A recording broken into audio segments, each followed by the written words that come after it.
पहले साइंस हैं कि मार्केट में धीरे धीरे आपको अपॉर्चुनिटीज़ आ रही हैं। जब स्टॉक फ्यूचर्स बिकने शुरू हो जाते हैं, इंडेक्स फ्यूचर्स में तो खैर 1400 करोड़ बिका है, बहुत ज़्यादा नहीं है, और बिक सकता है, और स्टॉक फ्यूचर्स में 8100 करोड़ करीब बिका है।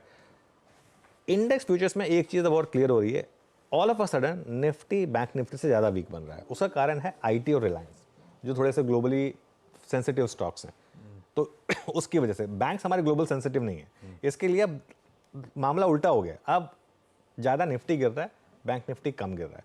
मैं हमेशा लोगों को बोलता हूँ कि एक चीज़ हमेशा ध्यान रखें, एक वन वे व्यू ना लेकर चलें। जैसे कई बार एक व्यू लेकर चलता है कि नहीं सिर्फ निफ्टी पर फोकस करेंगे, बैंक निफ्टी को छोड़ देंगे।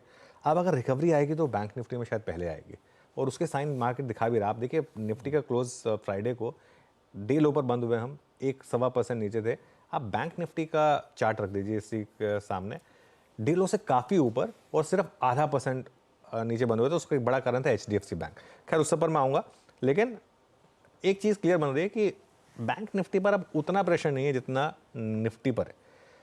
ट्रेंड आएगा एफआई की पोजिशनिंग का, 5 दिन में से 3 दिन अभी भी बाइंग है, लेकिन 2 दिन सेलिंग है। और कल फाइनली शॉर्ट जुड़े हैं सिस्टम में, कल मतलब फ्राइडे को 19,700 शॉर्ट जुड़े हैं।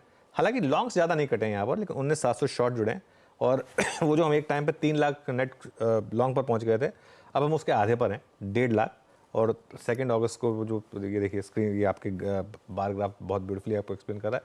ये बार ग्राफ आपको एक और चीज़ कहता है, ये और निफ्टी ऑलमोस्ट पैरेलली मूव करते हैं। जब आप एकदम हाई पे पहुंच जाते हैं तो निफ्टी पीक करता है, जब आप एकदम बॉटम पे होते हैं तो निफ्टी बॉटम करता है। अभी हम समवेयर इन बिटवीन है, और टेबुलर फॉर्मेट में भी आ जाएगा। 1.45 लाख नेट लॉन्ग है इस समय सिस्टम में, 63.77%। इंडिया विक्स ने भागना शुरू किया है, यूएस विक्स जितना नहीं, लेकिन इंडिया विक्स में 14% का जंप आया, वो 11.4। और निफ्टी का पुट कॉल रेशियो 0.91। और आज अगर मार्केट और गिरा तो ये 0.75 के करीब आ जाएगा। नॉर्मली उस टाइम के पीसीआर पर मार्केट थोड़ा सपोर्ट लेता है। तो ये जिसे कहते हैं क्लचिंग ऑन टू स्ट्रॉस, अगर ये वो वाली बात है तो आप इस पुट कॉल रेशियो को देखें और उस पर फोकस करें। अच्छा, एक और चीज़ है, अभी सीरीज़ का दूसरा ही हफ्ता, इतने सारे स्टॉक्स बैन में आ गए ऑलरेडी। ये एक और दिक्कत की मामला था मार्केट के लिए। चंबल और एबी कैपिटल 2 स्टॉक्स ऐड हो गए, और ऑलरेडी आपके 1 2 3 4 5 6 स्टॉक्स बैन में थे। तो कुल मिला के 8 स्टॉक्स बैन में आ गए हैं। अभी सीरीज़ का एक ही हफ्ता हुआ है और 8 स्टॉक्स बैन में आ गए। तो मार्केट में एक्सेसेस तो थे विदाउट अ डाउट, वो थोड़े से करेक्ट होने शुरू हुए हैं यहाँ पर। हाँ, गुंजाइश है कि और थोड़ा सा सिस्टम में कूल ऑफ होता हुआ नजर आया। ठीक है, गिफ्ट निफ्टी दिखा भी रहा है।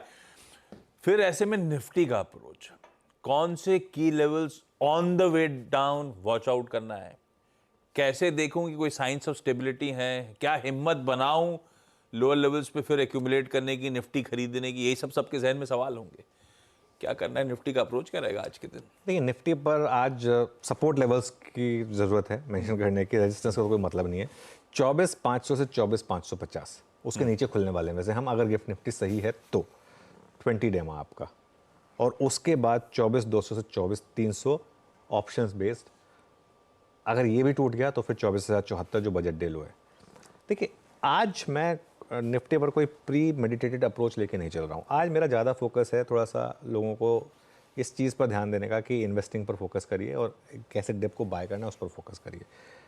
आज निफ्टी पर जल्दबाजी ना करें। ये नहीं है कि 9:15 पे आपको ट्रेड लेनी ही लेनी है।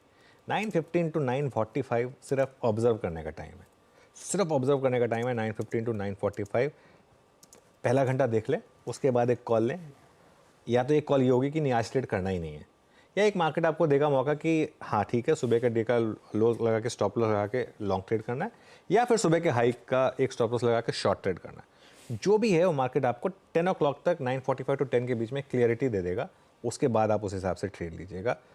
आज जितनी भी ट्रेड्स होंगी वो सारी की सारी स्क्रीन बेस्ड होंगी, लेवल बेस्ड ट्रेड नहीं होगी। आज ये आप प्रीमेडिटेट नहीं कर सकते कि मैं 24,400 पे ले लूँगा, 24,300 का स्टॉप लॉस लगा दूंगा, वो नहीं चलेगा आज, क्योंकि कोई भी स्टॉप लॉस लगाएंगे आज सिस्टम में तो लगने का रिस्क रहेगा। इसके लिए एक ही इंपॉर्टेंट लेवल है, वो है बजट डे लो 24,074। ये नहीं टूटना चाहिए। ये अगर टूटा आशीष तो पोजिशनली भी अपनी लॉन्ग पोजीशन से बाहर हो जाइए। फिर मार्केट आपको एक बड़ी करेक्शन देगा। इसके लिए इस लेवल का बचना बहुत ज़रूरी है, क्योंकि वो बैड न्यूज़ पर लो बना था। खराब बजट वाले दिन जो लो बना था वो लो था।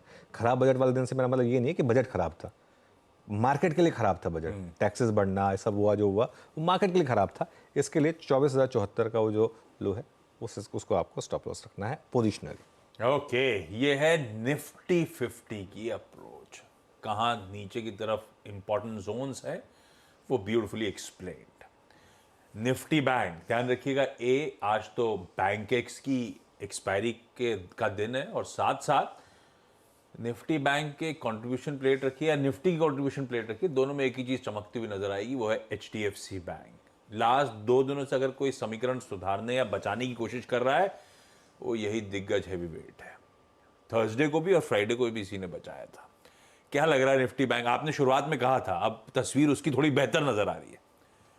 देखिए, उससे पहले मैं एक चीज़ करेक्शन कर दूं, और जैसे कहते हैं ना कि हमारी जॉब का एक बहुत बड़ा फ़ायदा ये होता है कि इतने बेस्ट लोगों से आपको इन्फॉर्मेशन मिलती है। तो लता मैम ने मुझे एक इन्फॉर्मेशन भेजी है कि जो हम बात कर रहे थे कि फेड ने कभी इंटरमीटिंग रेट कट किया है, क्या किया है? लो, एलन ग्रीनस्पैन ने किया था हाँ। जब वो 2002 में 9/11 के बाद, तो तब उन्होंने किया था। और अपने रघुराम राजन साहब ने करा था सुबह 7 बजे आके, आपको याद होगा। तो हो सकता है, मतलब सितंबर से पहले भी कुछ। हाँ, हो सकता है। तो लता मैम को बहुत बहुत शुक्रिया, वो